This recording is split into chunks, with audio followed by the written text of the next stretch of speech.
Let's go, NJTV.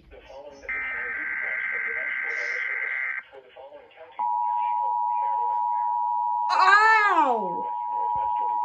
My ears.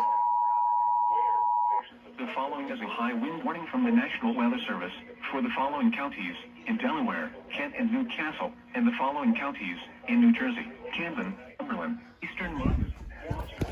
Shut it. Down trees and power lines.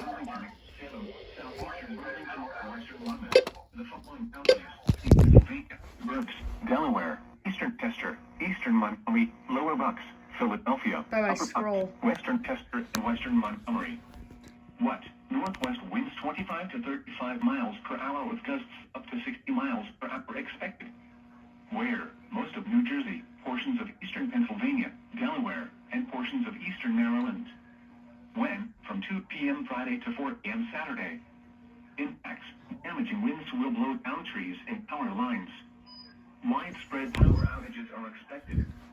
Travel will be difficult, especially for high-profile vehicles. Additional details: the strongest wind gusts, up to 60 miles per hour, are most likely to occur from late Friday afternoon through the pre-dawn hours Saturday. People should avoid being outside in forested areas and around trees and branches. Use caution if you must drive.